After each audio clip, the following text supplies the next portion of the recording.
hoy lo prometido es deuda.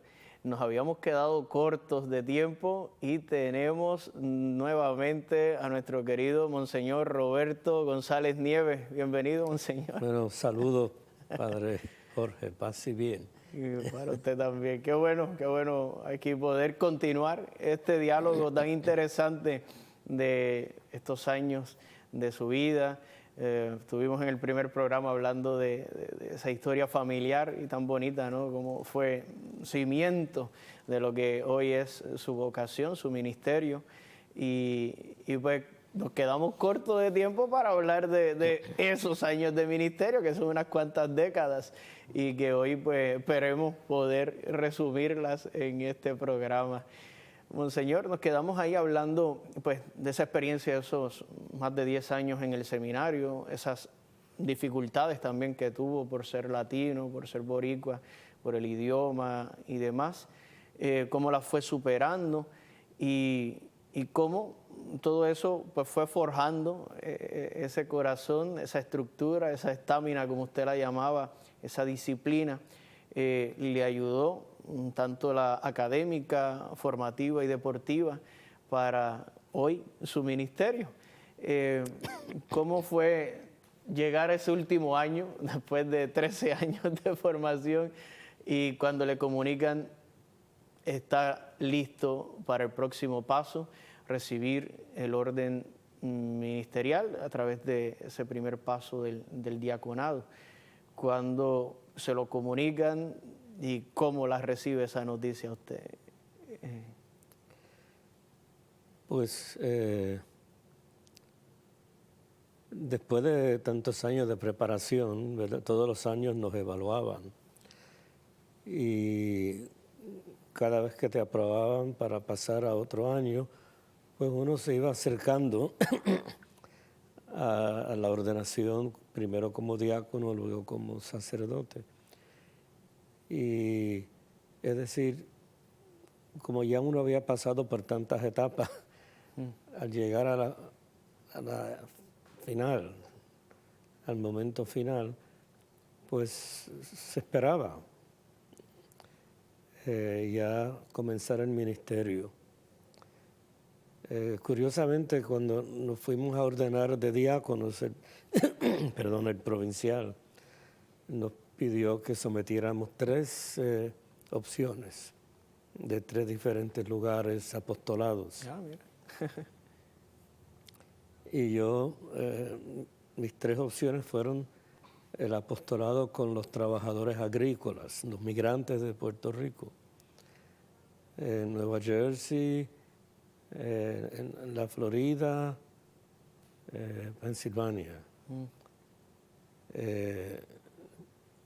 Yo había seguido la situación de los trabajadores agrícolas y realmente... Precaria y complicada. Sí, muy dolorosa. Mucho rechazo, mucha discriminación contra los trabajadores agrícolas, no solo los boricuas, sino los mexicanos, etc. Entonces el provincial me dijo, pero como tú has pedido el mismo apostolado, pero en 3 distintos lugares, te vamos a enviar a Nueva York. Y caí en una parroquia donde la mayoría eran boricuas, viviendo en la ciudad de Nueva York, en el sur del Bronx. Pero paradójicamente la mayoría habían sido trabajadores agrícolas. De sembrar tomates, cosechar sí. Frutos así. Fresas, tomates, lechuga, etcétera. Okay. Entonces, pero que esa industria se fue apagando. Y muchos de los trabajadores agrícolas de Puerto Rico que fueron al nordeste de Estados Unidos, cuando salieron de las fincas, fueron a llegar a Nueva York, al sur del Bronx. Ya. Entonces yo aterrizo en una parroquia donde hay muchos boricuas que primero trabajaron en las fincas Entonces fue una experiencia muy... Se cumplió el apostolado ahí. Se cumplió en ese sentido el apostolado. Pero igual estaban ahora desempleados, igual en muchos casos. Sí. O sea, todavía más terrible la situación. Empezaban a trabajar en las fábricas de la ciudad de Nueva York, que también se han ido cerrando. Ya. Eso fue hace casi 40 años, cuando yo fui al sur del Bronx. Pues entonces estuve un año de diácono, primero en la parroquia de la Santa Cruz. Se ordenó en agosto del 77, diácono. Sí, en la parroquia de San Francisco de Asís, en Manhattan. Ok. Y la ordenación sacerdotal fue en la parroquia de la Santa Cruz, en el sur del Bronx. Ok. Y luego estuve como 2 meses en la iglesia de San Francisco, una iglesia santuario en Manhattan, más bien oyendo confesiones, como era santuario, no era parroquia per se. En la mayoría... Muchos peregrinos y gente que iba al santuario a rezar y a confesarse. Y luego pasé que a través de un sacerdote jesuita que había conocido como diácono, me consiguió una beca para estudiar sociología y pasé a vivir en una parroquia cerca de la Universidad de Fordham, donde sí había una población muy pobre, donde Madre Teresa de Calcuta había establecido su primer convento en Estados Unidos, porque ella había dicho que era el lugar más pobre materialmente que hasta ese momento ella había visto en Estados Unidos. Wow. Entonces, ahí yo estuve 6 años. Y muchos de los boricuas habían trabajado en las fincas, que ahora estaban en el sur del Bronx. Yeah. Pues esa fue mi primera realmente experiencia como sacerdote. La parroquia de San Pío V, y cuando comencé los estudios posgraduados en sociología.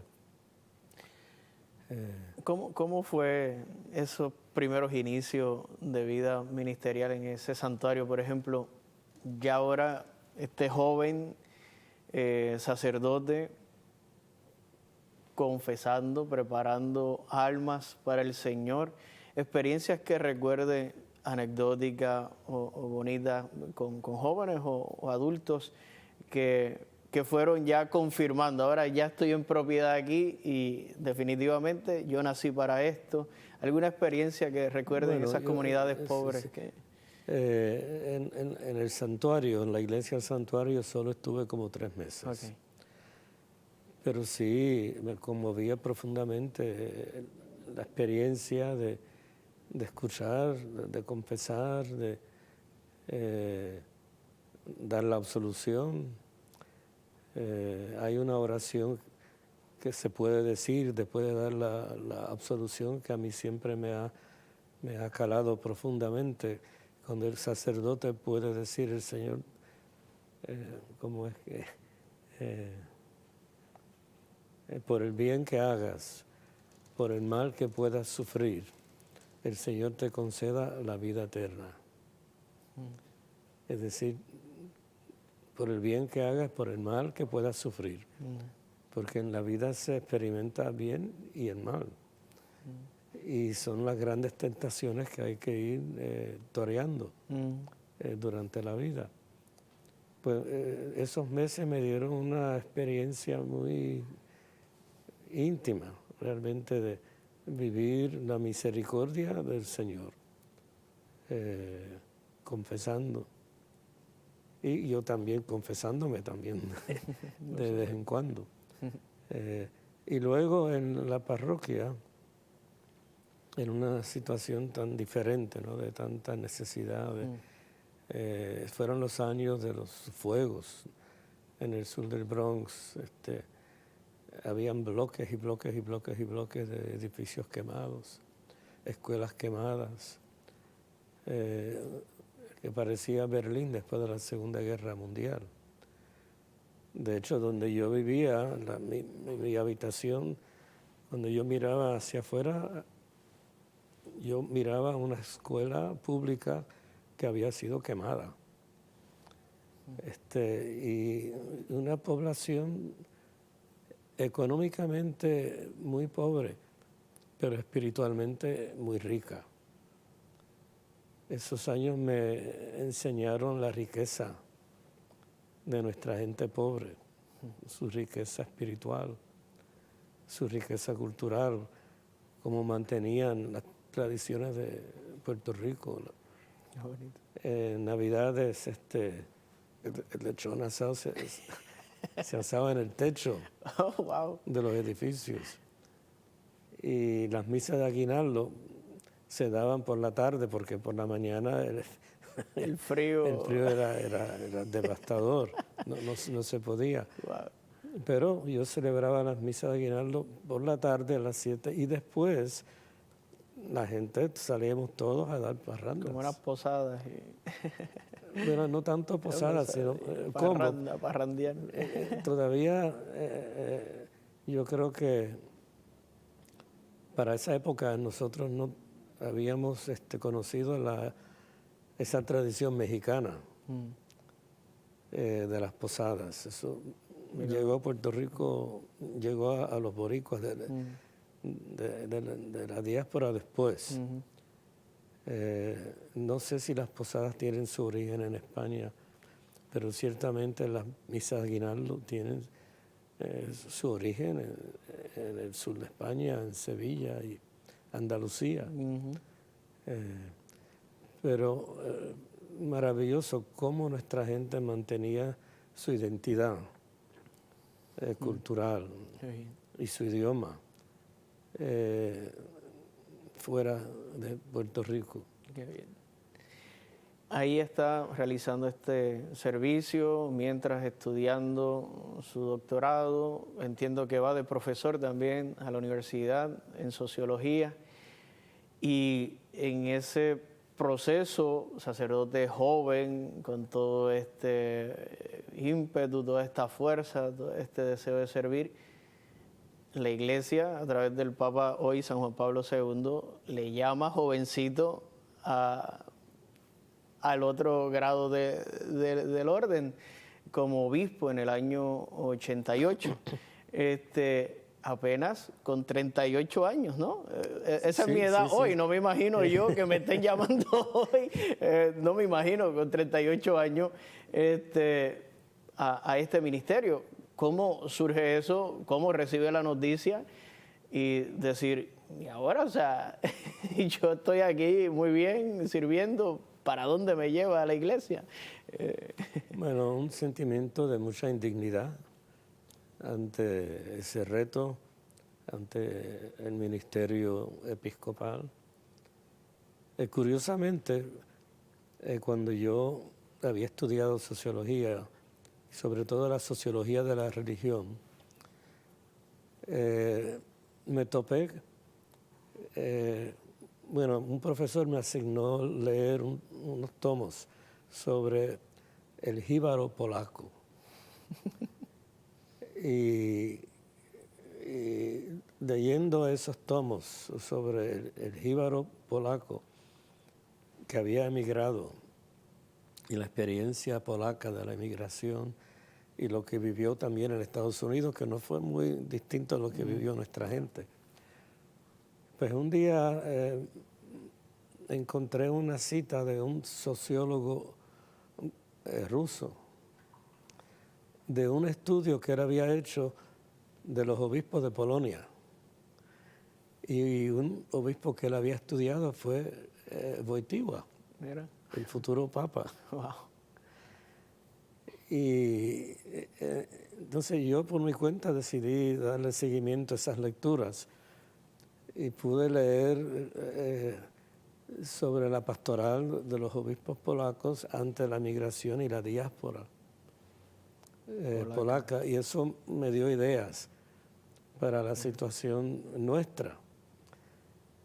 Y también pude leer de cómo estos sociólogos soviéticos habían analizado la pastoral de Wojtyła en Cracovia, y cómo él había toreado el marxismo y el comunismo como obispo en Cracovia. Y eso también me dio ideas.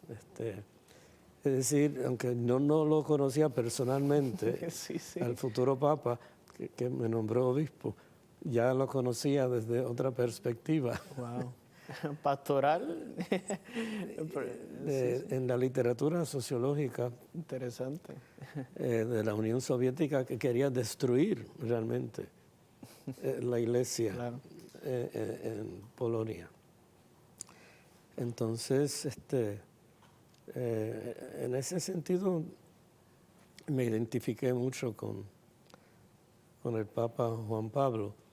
Y de hecho, en mi carta pastoral, Patria, Nación e Identidad, Don Indivisible del Amor de Dios, del 2003, hago muchas referencias al Papa Juan Pablo.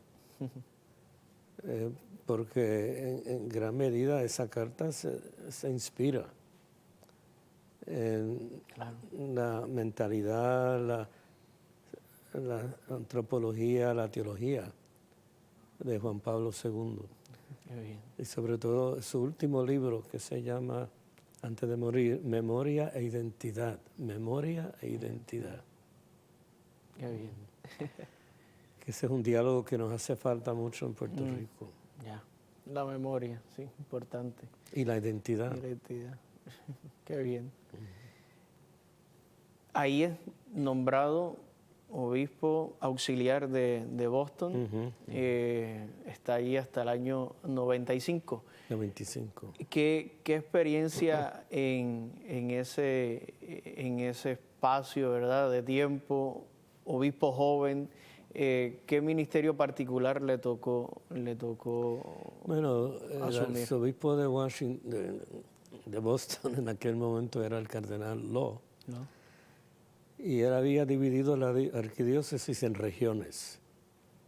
Y tenía un obispo auxiliar de obispo regional al frente de cada región. Y cuando yo fui nombrado, él creó una sexta. Habían 5 regiones y creó una nueva para este servidor. Pero la nueva que creó era en la zona más pudiente, más protestante, la más hebrea, es decir, la menos católica Ya. en la arquidiócesis de Boston. Y cuando él me comunicó eso, yo le dije, ay, eminencia, pero usted me debe de asignar a la región más pobre, a la región más hispana de la arquidiócesis. Y me dijo, no, yo quiero enviar un mensaje. Pues yo empecé a trabajar en esa región, del oeste se llamaba, y donde yo era más joven que todos los párrocos. Entonces, para mí eso fue lo más traumático, que yo fuera más joven que todos los párrocos. Eran como 100 parroquias en esa región. Entonces, pues fui poco a poco, conociendo, estudiando. Y en cuanto a la pastoral hispana, pues él me nombró como vicario de la pastoral hispana de la arquidiócesis de Boston. Y me preguntó que cuál iba a ser mi prioridad en cuanto a la pastoral hispana. Y yo lo miré y le dije, sacarlo de los sótanos. Y no lo tuve que pensar. Muy bien. Y él me dice, ¿qué quiere decir eso? Y yo le dije, mire, eminencia, aquí no nos dejan a los hispanos utilizar las iglesias, sino los sótanos. No tenemos acceso a las iglesias, sino hay que celebrar la misa en español en el sótano. Oh, wow. Y toda la vida pastoral hispana en los sótanos. Y yo le dije, no somos inferiores a los demás católicos, pero tampoco somos superiores. Nos deben de tratar como iguales. Entonces, mi meta va a ser sacarlos de los sótanos. Wow. Entonces, él me miró y me dijo, pues yo te voy a apoyar. Qué bien. Y así fuimos poco a poco sacando a nuestra gente de los sótanos. Qué bien. Eso no solo sucedía en Boston, en muchas diócesis de Estados Unidos del este. Que ya lo estaba viviendo usted en Nueva York. Sí, O sea, sí. que usted había estado en Nueva York. De hecho, Monseñor Corrada y yo, antes de que él fuera obispo y antes de que yo fuera obispo, habíamos hablado de este tema y teníamos como una meta sacar a nuestra gente de los sótanos de las iglesias en la arquidiócesis de Nueva York. Yeah. Y en eso habíamos trabajado. Qué bien. Interesante. Y se fue dando en esos años. Sí. Se fue Y cuando integrando a la comunidad en general. Sí. Y cuando yo salí de Boston solo quedaba una parroquia. Que todavía estaba todavía en el basement. Sales en el 95, ya como sí. obispo en propiedad de Bueno, salgo como obispo coadjutor. coadjutor de Corpus Christi en Texas. Y después fui obispo residencial. Y cuando el Papa me trasladó a San Juan, me nombró administrador apostólico. Estás ese año del 99. 99 a 2000 y pico. Así, cada 2 semanas yo me desplazaba de San Juan a Corpus Christi para atender la diócesis de... Eran casi 8 horas de viaje. Wow. Porque de aquí a Dallas son como 5. Claro. Y después, en aquel momento todavía los vuelos de Dallas eran avioncitos de hélice, pero de los pequeños. Entonces, Una avionetita. una avioneta que tardaba 1 hora y pico, 2 horas en llegar de Dallas A Corpus Christi. a Corpus Christi. Wow. Entonces, me echaba un día entero En llegar nada más. en llegar nada más. A la De aquí oficina. para allá y de allá para acá. Wow. Esos años allí en Corpus Christi, ¿qué le añaden a ese ministerio del norte de Estados Unidos que ya usted traía? Bueno, me añadió la experiencia de la frontera, Okay. la experiencia de los mexicoamericanos, que muchos de ellos decían, somos una raza conquistada. Una frase que yo nunca había escuchado, pero ya sabemos quién nos había conquistado. Claro. Y sufrían mucho rechazo. También me afectó mucho observar la entrada de tantos migrantes de México a Estados Unidos porque entraban por Texas, ¿no? Yo estaba en la frontera. La diócesis comenzaba en Corpus Christi, en el Golfo de México, pero se extendía hasta el Río Grande con México. Y esa masa de gente continuamente entrando, gente pobre, gente casi sin nada. Eso...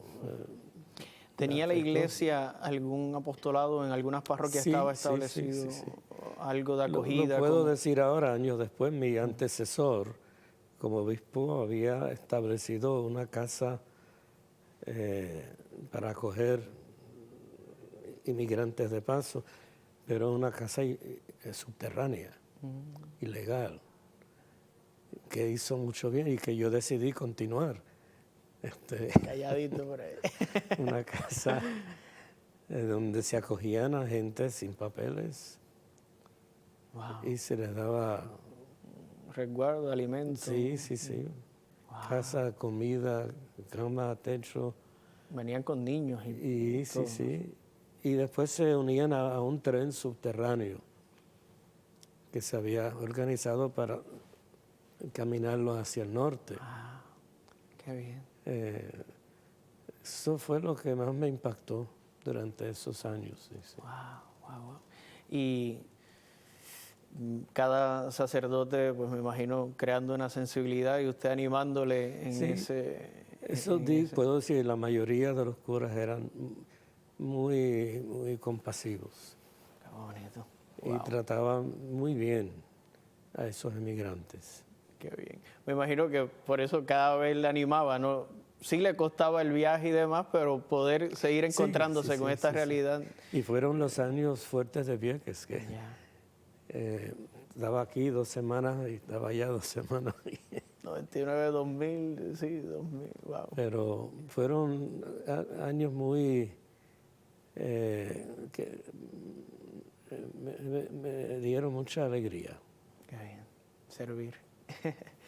Bueno, señor, yo no sé si ya me tomaré el atrevimiento y es mucho el abuso, pero yo venía para conocer un poco también de los 25 años en Puerto Rico y vemos que casi va a salir una serie con Monseñor Roberto. Le hago la invitación, no sé cómo esté su agenda, pero ya veremos si podemos cuadrar Sí, ya, Dios mediante. para un Sí. tercer encuentro. Una alegría, Monseñor, que nos haya Bueno, abierto su corazón. Un privilegio, ánimo y gracias a ti y a todos nuestros televidentes y a a las facilidades del Canal 13, que es un milagro, porque este canal desde el principio ha vivido de la gracia de Dios.